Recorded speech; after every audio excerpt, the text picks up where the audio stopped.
Anni Yorevate Adonai Rivana Shalom. Bonjour ou bonsoir à toutes et à tous. Aujourd'hui, je vais vous parler du chemin de croix, les 14 étapes du chemin de croix. Quand vous rentrez dans une église, ou si vous êtes déjà rentré dans une église, ou si vous allez rentrer dans une église, regardez à droite à gauche, regardez sur les murs, il y a un chemin de croix.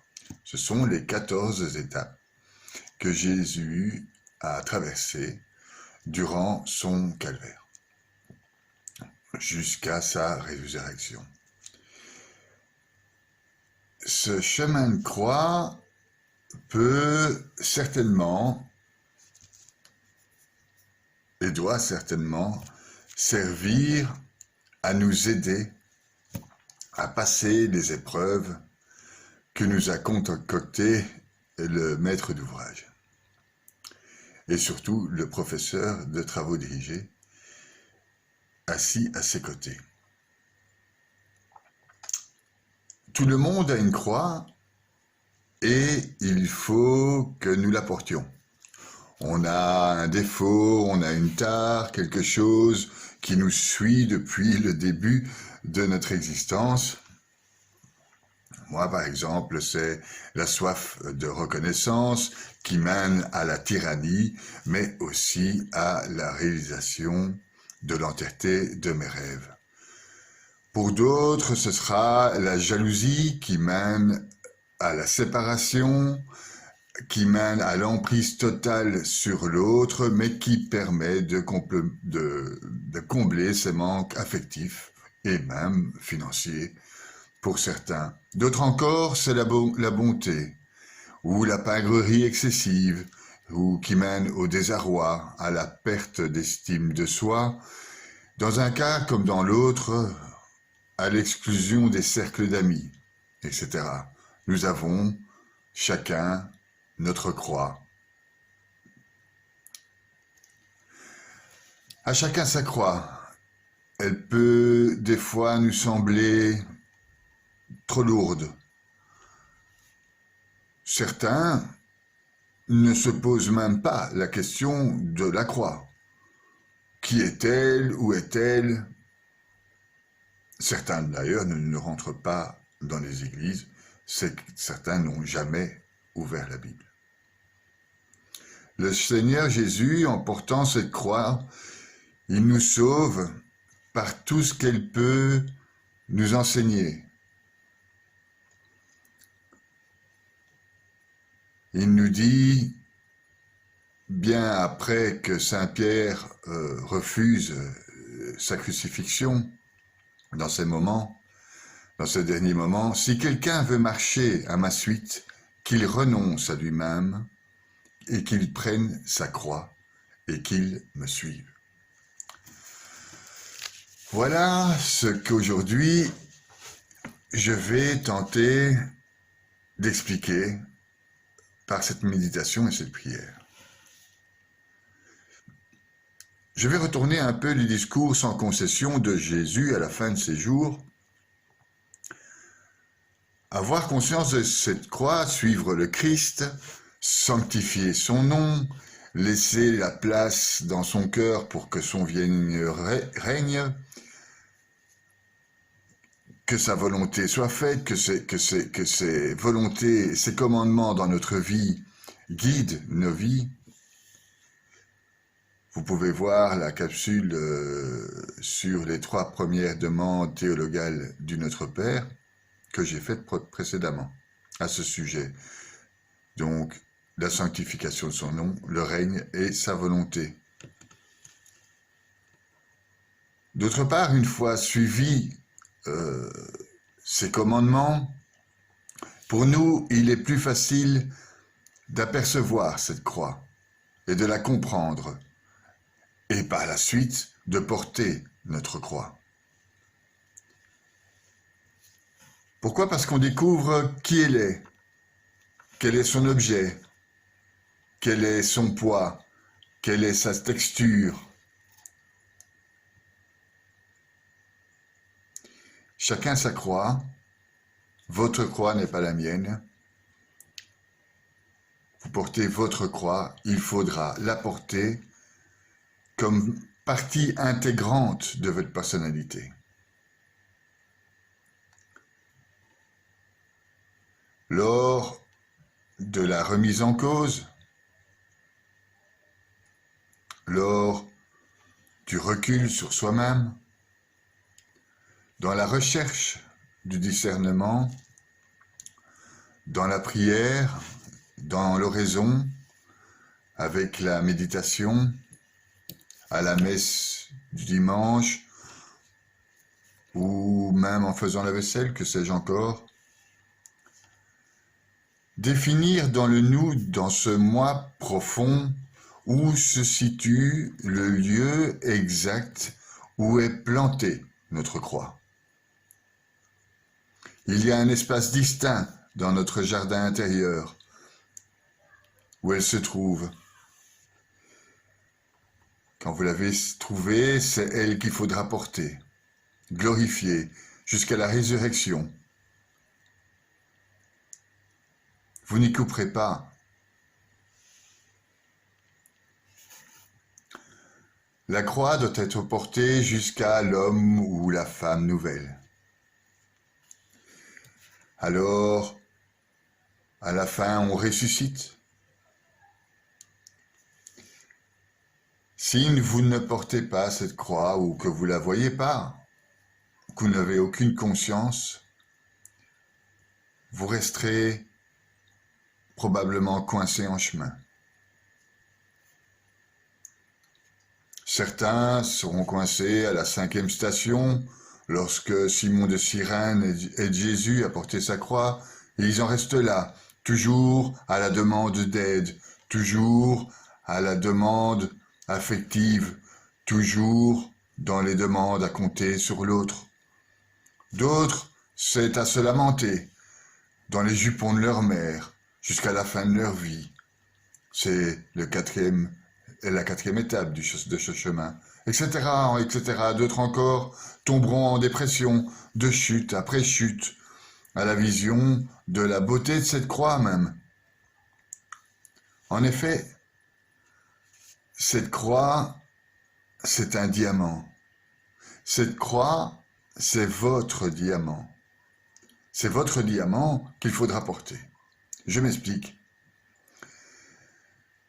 Vous avez 2 sacs de 90 kg, un à droite, l'autre à gauche. Celui de droite contient 90 kg de diamants. Et celui de gauche contient 90 kg de béton. Vous devez faire 1,5 km le plus vite possible avec un des 2 sacs. Vous allez prendre celui qui va arriver le plus vite, évidemment, sera celui qui contient les diamants. Une fois que les sacs auront passé la ligne, ils vous appartiendront. Je vous promets que le sac de diamants arrivera plus vite que le sac de béton. Et en plus, vous choisirez plutôt le sac de diamants. Votre croix, cette trait de personnalité qui vous suit, qui vous mine des fois ou par lequel vous ne savez plus sortir, c'est votre diamant, c'est votre personnalité. Vous êtes formidable, vous êtes bon. Il faut porter cette croix afin d'arriver à une résurrection, à un homme nouveau, une femme nouvelle.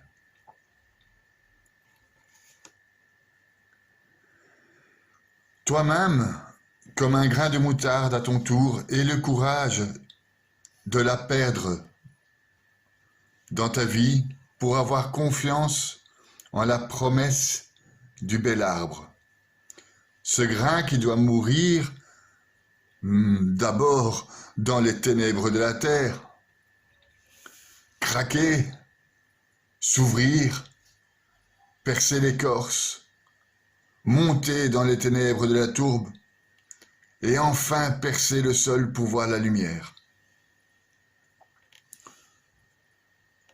j'ai fait une homélie sur la doxologie finale et le jardin intérieur qui en parle très bien sur ce gland planté dans la terre qui s'ouvre et dont l'écorce est solide, cette cicatrice qu'on doit passer, et qui nous mène finalement à faire un beau jardin intérieur avec un bel arbre. Un bel arbre plein d'oiseaux, large dont les racines vont à l'infini. Jésus, le Christ, n'a pas connu de corruption. Il est Dieu. Il a ouvert un espace pour nous dans ce chemin de croix qui nous conseille de suivre. Un espace au cœur de Dieu. Écoutons ce qu'en dit Benoît XVI. Seigneur Jésus-Christ, pour nous, tu as accepté de devenir comme le grain de blé, qui tombe à terre et qui meurt pour donner beaucoup de fruits. Tu nous invites à te suivre par ce chemin quand tu dis « Celui qui aime sa vie la perd, celui qui se détache de ce monde la garde pour la vie éternelle. » Nous, cependant, nous sommes attachés à notre vie. Nous ne voulons pas l'abandonner, mais la garder totalement pour nous-mêmes.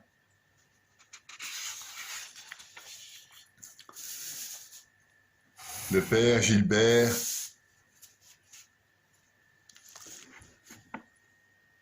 nous prie, si tu souffres, si tu es dans les ennuis, si tout va mal pour toi, si ton amour s'est barré, si ton meilleur ami t'a trahi, si tu es malade, si tu es handicapé, si tu es seul, ou si tout va bien pour toi, si tu as un amour et du travail, si ta forme est superbe, si l'horizon s'éclaire pour toi, si ta vie est un conte de fées, si tu vis tes rêves. Vis ce chemin de croix avec tous ceux et celles qui n'ont pas cette chance.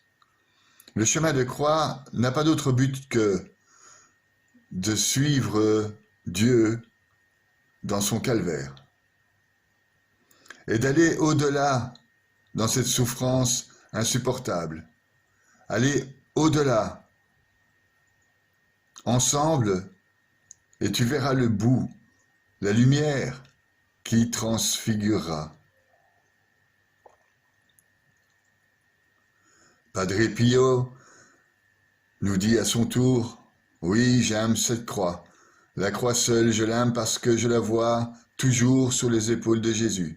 Désormais, Jésus se rend bien compte que toute ma vie, tout mon cœur lui sont totalement consacrés, à lui et à ses souffrances. Pardonnez-moi si je tiens ce langage. Jésus seul peut comprendre quelle douleur est la mienne, alors que la scène douloureuse du calvaire se prépare, pour moi. Il est tout aussi impossible de comprendre quel soulagement Jésus peut trouver quand nous compatissons à ses douleurs, et quand il trouve une âme qui demande, par amour pour lui, non pas des consolations, mais bien plutôt d'avoir part à ses souffrances.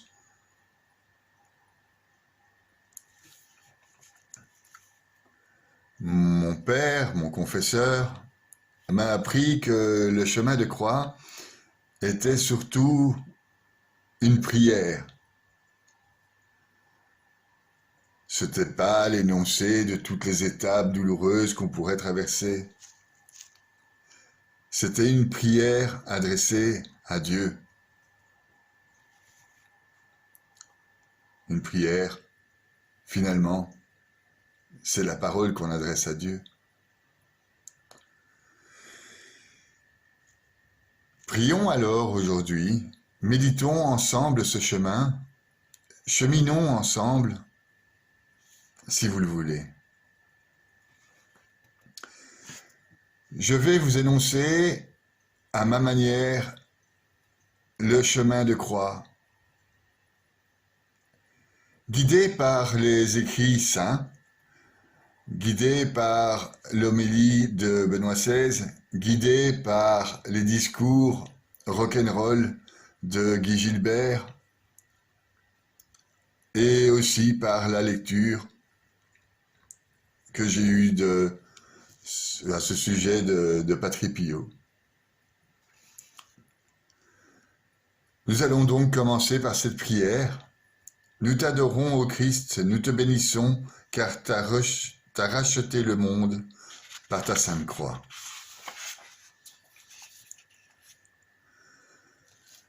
Venons-en maintenant à la première station du chemin où Jésus est condamné à mort. La couronne d'épines tout d'abord.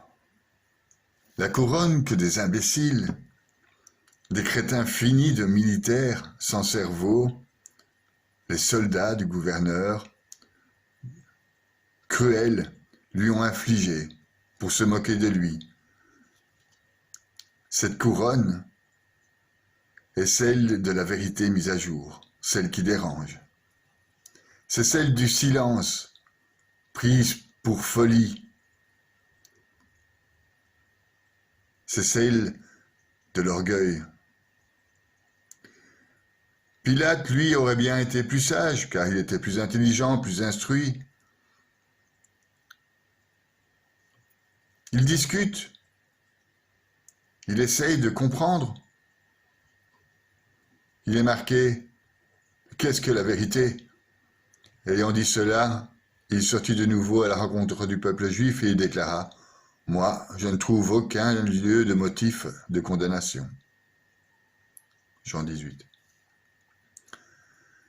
C'est souvent que nous sommes couronnés d'épines, jugés par des imbéciles, des moqueurs, des jaloux, qui ne comprennent rien et qui vont même pas chercher à comprendre. Ils lui enlèvent ses vêtements et le couvrirent d'un manteau rouge. Puis, avec des épines, ils tressèrent une couronne. Ils le posaient sur sa tête et lui mirent un roseau dans la main droite, et pour se moquer de lui, ils s'agenouillaient devant lui en disant « Salut, roi des Juifs !» La cruauté des imbéciles est sans commune mesure. Condamné à mort car la peur du regard des autres a étouffé la voix de la conscience. Tout au long de l'histoire, il en a toujours été ainsi. Comme dit Guy Gilbert, ce mec a tout donné, tout offert, il a parlé d'amour, vécu d'amour, guéri des malades et des cœurs innombrables. Des petits, les pauvres, les chômeurs, les SDF, les étrangers, les sans-papiers, c'était sa priorité. Et on l'accuse de toutes les méchancetés.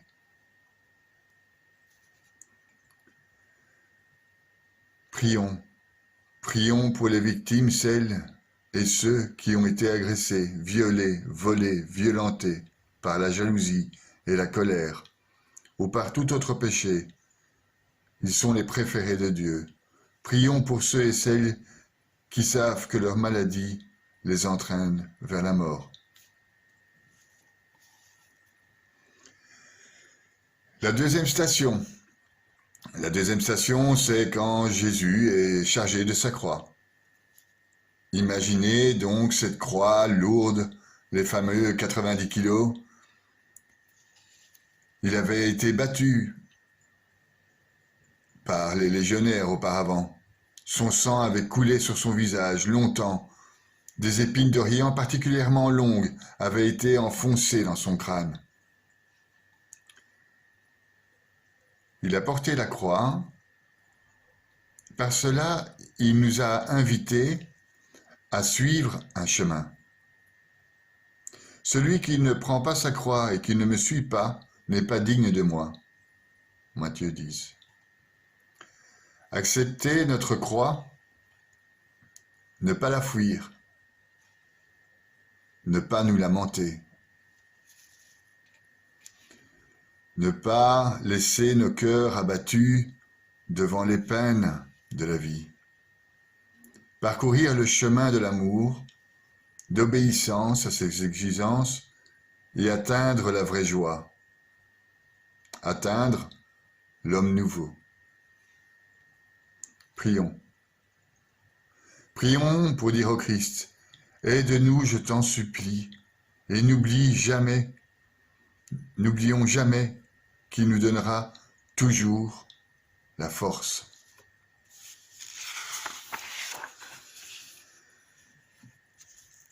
La troisième station du chemin de croix, Jésus tombe pour la première fois. C'est le poids de notre péché. C'est le poids de notre orgueil. C'est le poids du libre arbitre qui nous a terrassés. Mais la chute n'est pas signe d'un destin hostile. Elle n'est pas une pure et simple faiblesse de celui qui est tombé, qui est outragé. Elle est l'épreuve qui a voulu venir à nous. Nous qui, en raison de notre orgueil, de nos mauvais choix, nous gisons alors à terre. L'orgueil qui nous fait penser que nous avons la capacité de produire l'homme, à contribuer à ce que l'homme soit devenu une sorte de marchandise, pouvant s'acheter et se vendre, tel un réservoir de matériaux pour nos expérimentations, grâce auxquelles nous espérons vaincre la mort elle-même, alors qu'en réalité, nous ne faisons rien d'autre que nous humilier profondément. Humilier la dignité de l'homme et celle de la planète. La liberté comme telle, nous dit saint Ignace, est de choisir le bien. Le libre arbitre, en revanche, est d'avoir la faculté de ne pas le choisir. Je ferai comme au temps de Noé, quand j'ai juré que les eaux ne submergeraient plus la terre. De même, je jure de ne plus m'irriter contre toi et de ne plus te menacer. Isaïe 54. Prions. Prions d'abord pour nous qui tombons facilement, chute après chute. Puisque tu te mets face au Seigneur, tu verras, il te donnera cette force.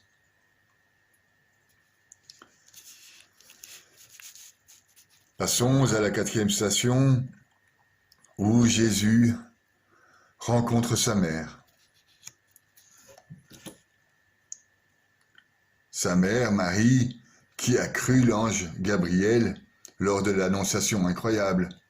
L'ange entra chez elle et lui dit « Je te salue, comblée de grâce, le Seigneur soit avec toi. » À cette parole, elle fut bouleversée.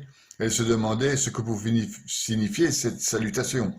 L'ange lui dit alors « Sois sans crainte, Marie, car tu as trouvé grâce auprès de Dieu. Voici, tu vas concevoir et enfanter un fils, et tu lui donneras le nom de Jésus. » Jésus rencontre sa mère à la 4e station. Elle a cru à l'heure de sa plus grande humiliation. Elle a cru en lui. Elle a cru en lui à l'heure de sa croix, à l'heure de la nuit la plus sombre. Elle a cru. Comme une mère croit, c'est la mère de l'Église.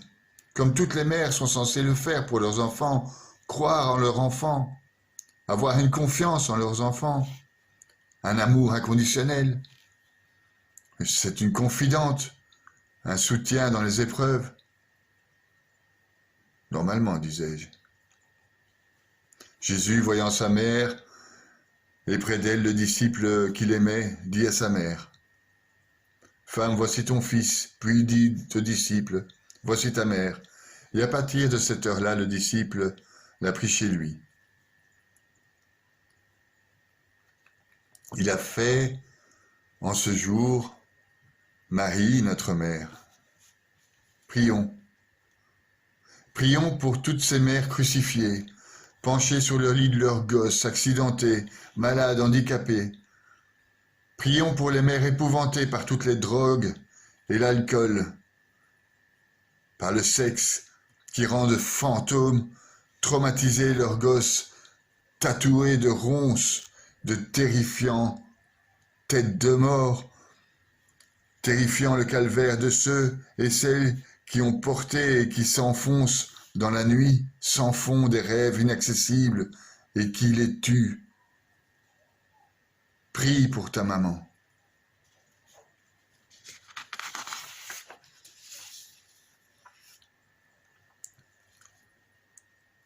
Cinquième station du chemin de croix. Simon de Cyrène aide Jésus à porter sa croix. Ah, certains ouvrent les yeux comme Simon de Cyrène, lui donnant par le partage de sa croix la grâce de la foi. Venir en aide à notre prochain qui souffre, même si cet appel est contraire à nos projets et à nos penchants. Reconnaître et partager la croix des autres. Comprendre que c'est une grâce de pouvoir marcher avec lui. Partageons la souffrance et les souffrances de ce monde, que nous devenons serviteurs du salut. Ainsi nous pouvons construire un seul corps, dans l'unité, vers cette unité, qui est Dieu, notre Père, volonté et amour. Porter la croix avec nous, c'est le rôle des vrais amis. Pas les 5000 des réseaux sociaux, évidemment. Mais bien ceux que vous pouvez compter sous les doigts d'une seule main. Des fois même, ce soutien vient tout d'un coup, de nulle part, comme un envoyé du bon Dieu. Acceptez que cette personne porte votre croix avec vous. Il ne pourra pas être crucifié à votre place. À travers Simon de Cyrène, pense à tous ceux et celles qui t'ont porté, aidé, soutenu, toute ta vie jalonnée par des Simons de Cyrène. Quand Marie-Madeleine se tenait aux pieds de Jésus, le Seigneur lui répondit « Marthe, Marthe, tu donnes pas de soucis, tu t'agites pour le bien des choses, une seule est nécessaire. Marie a choisi le meilleur de la part, et elle ne lui sera pas enlevée. » Prions. Prions pour ne jamais oublier le mot reconnaissance. C'est un des plus beaux mots de l'amour. Sache dire merci à celui qui t'a soutenu, à celui qui a pourvu à tous tes besoins. Une vie pleine de merci est une vie rayonnante. La 6e station maintenant, Véronique essuie le visage de Jésus. L'inquiétude de ce cœur qui cherche le visage de Dieu, ou même un début de spiritualité. L'obscurcissement du cœur qui ne voit que l'apparence des choses, ou le profit qu'elle peut en tirer. La sincérité et la pureté qui nous rendent capables de voir notre éternité dans ce monde. Quand nous n'avons plus la capacité de faire de grandes choses, il nous faut le courage d'une humble bonté. Il y a alors imprimé sur son visage et en nos cœurs, afin que nous puissions le rencontrer et montrer au monde son image. Les femmes le savent par les gestes d'amour, mieux que quiconque. Le visage ravagé du Christ l'a vrillé jusqu'au fond du cœur, avec la tendresse infinie qu'une femme s'est donnée, Elle essuie le sang et la sueur. Puis il verse l'eau dans un bassin. Alors il se mit à laver les pieds de ses disciples et à s'essuyer avec le linge qu'ils avaient à la ceinture. Prions. Prions pour que nous inventions toujours les gestes d'amour qui sauvent. Prions pour la rédemption, la réparation et le pardon. Prions pour les gestes volontaires qui témoignent tellement plus que la parole.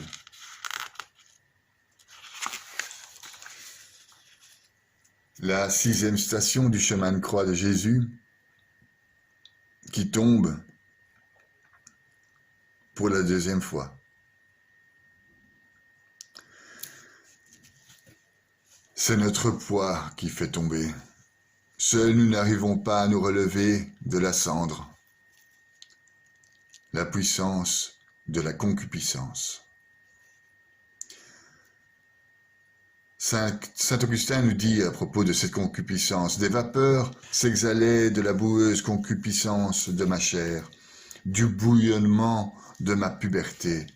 Elle ennuageait et offusquait mon cœur tellement qu'il ne distinguait plus la douce clarté de l'affection des ténèbres sensuelles. Ma débile jeunesse s'était plongée dans un abîme de vices.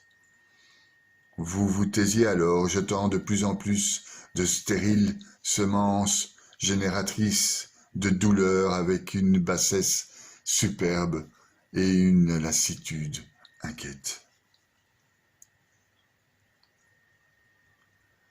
À la place d'un cœur de pierre, il nous faut un cœur de chair, un cœur capable de voir, de comprendre, de lire, d'étudier, de prier.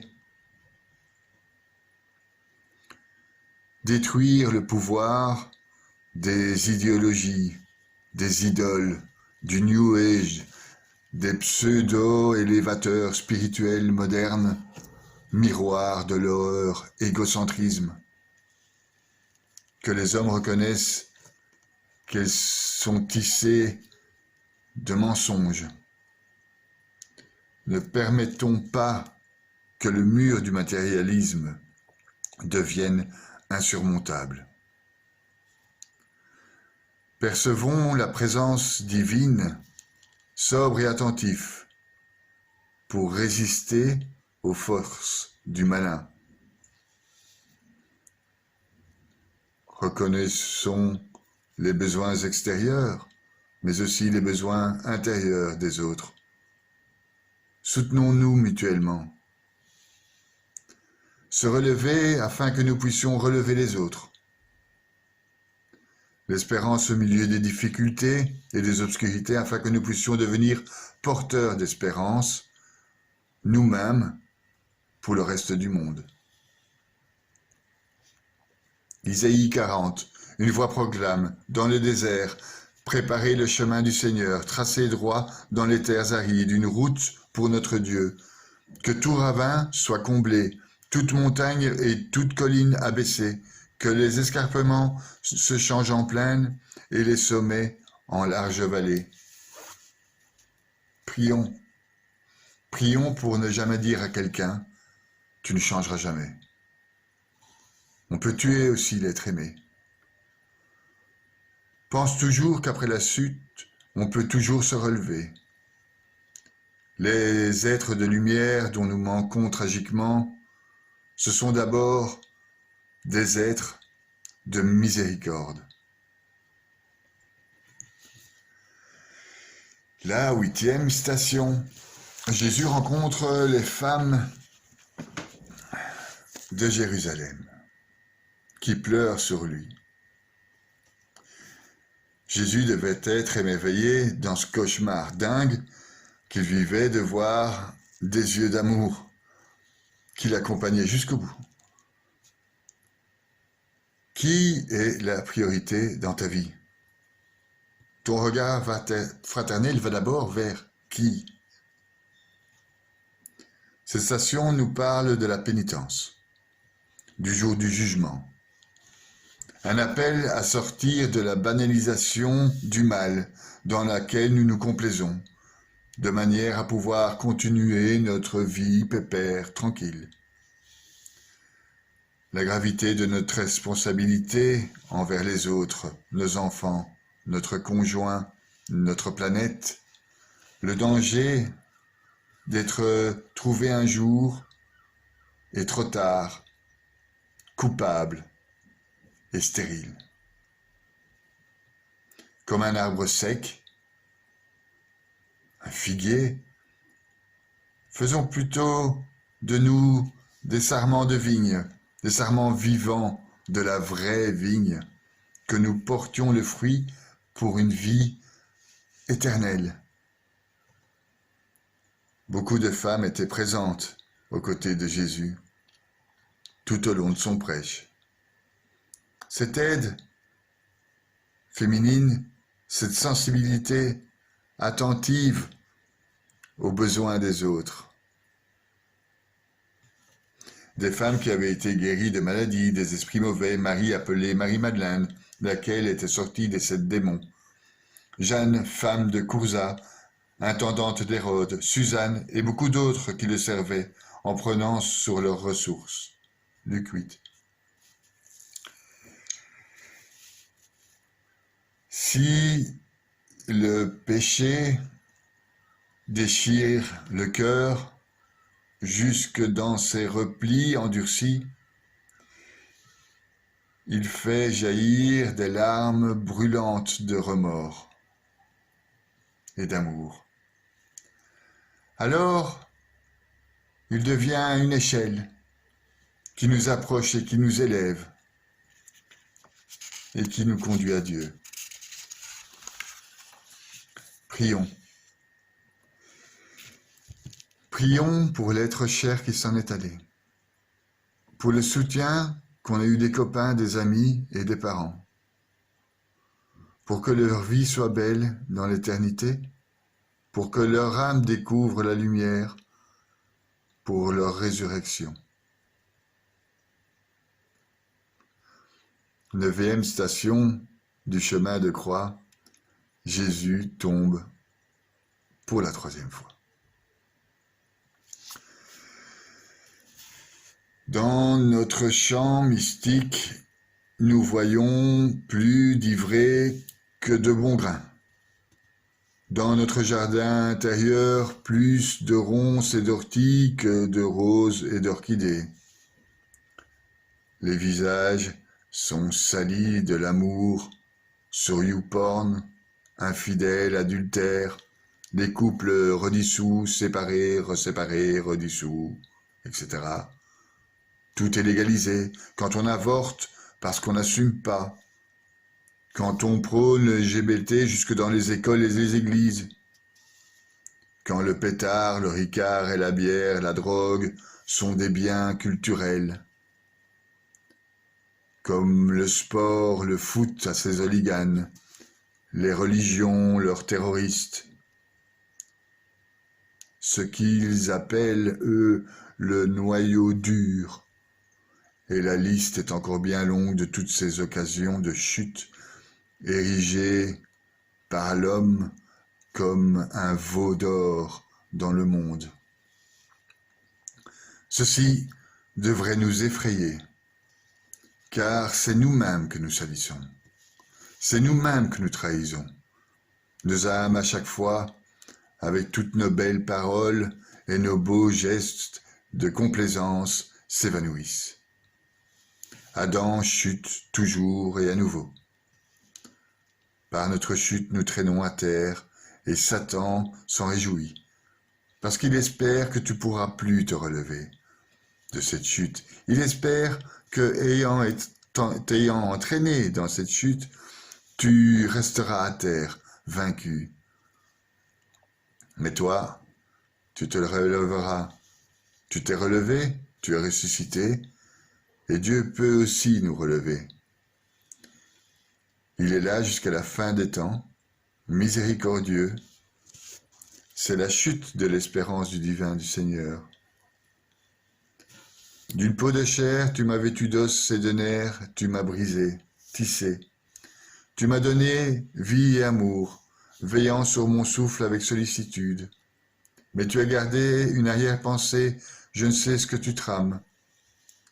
Si je commets un péché, tu me prends sur le fait, tu ne me tiens pas quitte de ma faute. Job 10. Prions. Prions pour une rédemption sincère, pour que le Christ nous apprenne à pardonner 77 fois 7 fois, c'est-à-dire à l'infini. Soyez des êtres de pardon, pardonnons-nous inlassablement. 10e station. Jésus est dépouillé de ses vêtements, exposé, déshonoré, exclu de la société, dans la souffrance, le besoin des pauvres, de ceux qui sont exclus du monde, ou qui s'en sont exclus eux-mêmes. Bientôt prêt à être cloué, revêt maintenant ton nouveau vêtement, ton vêtement de lumière, de la grâce et de la volonté divine. Si tu ne l'as pas, tu es fait comme un rat. C'est la volonté de Dieu.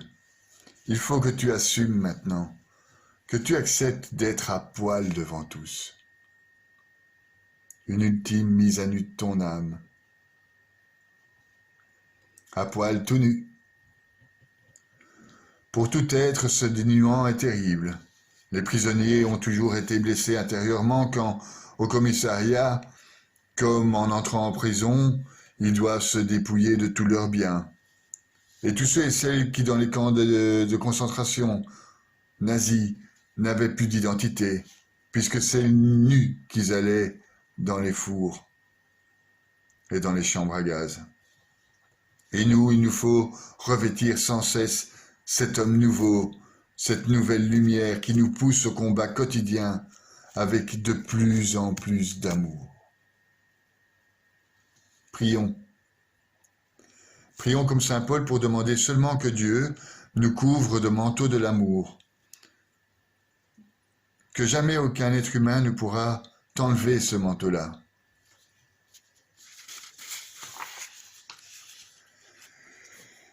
La 11e station. Jésus est cloué sur la croix.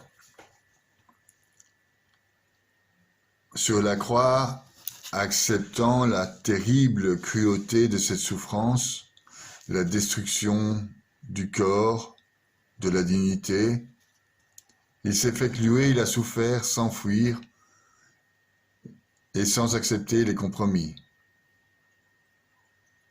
Ce beau crucifix en bois accroché devant la nef ou sur le mur de ton salon, du bureau ou dans la cuisine, nous aide à se rappeler de ne pas fuir devant ce que nous sommes appelés à accomplir. Nous laisser liés au divin étroitement, démasquer les fausses libertés. Celui qui persévérera jusqu'à la fin sera sauvé, et vous connaîtrez la vérité, et vous, qui vous est caché maintenant et qui vous parle, et la vérité vous délivrera. En Jean 8. La vérité qui nous délivrera, le Seigneur l'a tiré du mot liberté. Il délivre se lit en effet rien d'autre au sens propre que de rendre libre. De même que sauver signifie rien d'autre que rendre sauf, que guérir ne signifie rien d'autre que rendre saint, qu'enrichir ne signifie rien d'autre que de rendre riche, ainsi délivrer signifie rien d'autre que de rendre libre. Ce n'est pas sans raison, commande saint Augustin, qu'il nous a effrayés par cette croix, qu'il nous a donné l'espérance. Il nous a effrayés pour que nous n'aimions pas le péché. Il a donné l'espérance pour que nous ne mettions pas en doute la rémission des péchés. Quand vous étiez esclave du péché, vous étiez libre à l'égard de la justice. Et maintenant, affranchi du péché et devenu esclave de Dieu, vous portez des fruits qui conduisent à la sanctification et qui ont pour fin la vie éternelle. Romains 6, 7.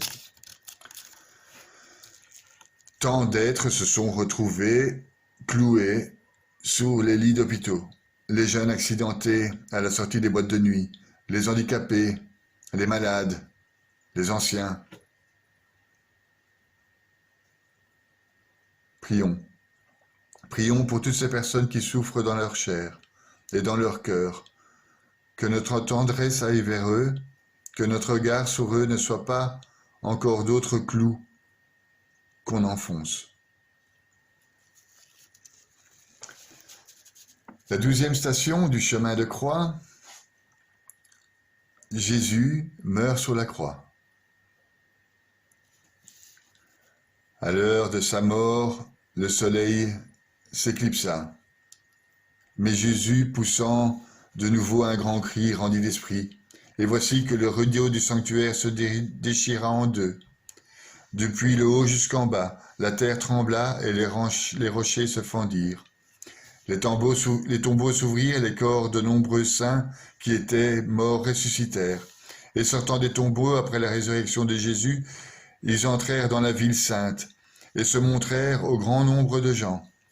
À la vue du tremblement de terre et de ces événements, le centurion et ceux qui étaient avec lui et regardaient Jésus furent saisis d'une grande crainte et dirent « Vraiment, celui-ci était fils de Dieu ». En cette heure de l'histoire, précisément, nous vivons dans l'obscurité de Dieu, à cause de l'immense souffrance et de la méchanceté des hommes. Le visage de Dieu apparaît obscurci, méconnaissable. Mais c'est justement sur la croix que Dieu fait homme s'est fait connaître, précisément qu'il est celui qui souffre et qui aime, qu'il est celui qui est élevé. C'est là son triomphe depuis 2021 ans. Il est mort comme nous mourrons, et l'heure viendra. C'est le deuxième berceau qui est la mort, doit être attendu avec sérénité, médité avec passion tout au long de notre vie. Pour cela, il faut vivre passionnément aujourd'hui. J'ai 24 heures pour ça. Ça peut nous mettre qu'en état d'urgence. Pour aimer pleinement aujourd'hui, comme si tout dépendait de moi, sachant que seule ma volonté, mes prières, l'amour offert dynamiseront toutes les minutes et toutes les secondes. Prions. Prions pour demander à chaque jour de grâce de bien vivre nos 24 heures. C'est le sens de cette phrase superbe du Notre Père. Donne-nous notre pain de ce jour. Vous pouvez voir ma capsule à ce sujet sur les homélies du Notre Père. La 13e station, l'avant-dernière, c'est celle où Jésus est descendu de la croix et remis à sa mère.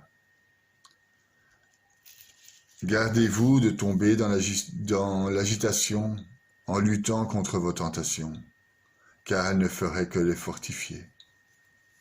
Il faut les traiter avec mépris et ne pas s'en occuper. Tournez votre pensée vers Jésus crucifié, son corps déposé entre vos bras et dites « Voilà mon espérance, la source de ma joie. Je m'attache à toi de tout mon être, je ne te lâcherai pas avant que tu m'aies mis en sûreté. » Padre Pio. Il est descendu dans l'obscurité de la mort, mais son cœur est recueilli en des bonnes mains. Il a été enseveli dans un beau linceul. La foi n'est pas complètement morte. Au contraire, elle se réveille, le soleil n'est pas complètement obscurci.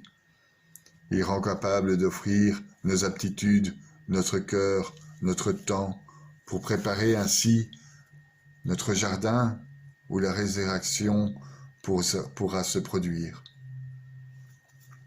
Mon grand-père m'avait dit avant de mourir, « Tu prendras soin de ta grand-mère ». Je n'ai jamais oublié ces paroles.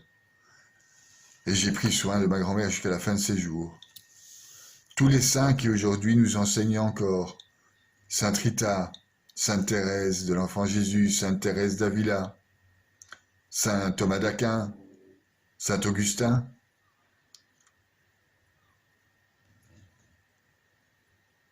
J'avais demandé à un ami de retrouver au plus loin une personne dont il te souvenait. D'abord, il m'a cité Chuck Berry dans les années 60, après Elvis Presley. Et puis je lui dis non, on va plus loin, essaye de chercher plus loin, le gars qui te marque au plus loin, vraiment au plus loin. Là, il m'a quand même cité Platon, un philosophe de moins 400 avant Jésus-Christ. Ok, il a fait très bien, 400 avant Jésus-Christ. Mais c'est Platon aussi. C'est un des plus grands philosophes de tous les temps. Il a marqué son histoire. Mais quand on parle de Dieu, Dieu, on le retrouve depuis 5081 ans, année juive. Moïse, depuis moins 1400, ça fait 3400 et des ans. Abraham, moins 2100, là, ça fait 4000 et des ans. David, le roi David, les psaumes de David que nous lisons, c'est moins 1000, ça fait 3000 et des ans. Il n'y a pas comme une mesure quand on parle de Dieu. Jésus, descendant de David, nous touche encore par son Esprit Saint tous les jours, comme l'écorce de la graine qui n'est plus. Plongé dans les ténèbres, sa lumière vivifiante, sa parole, sa vie, sa mort, nous guide, nous sauve.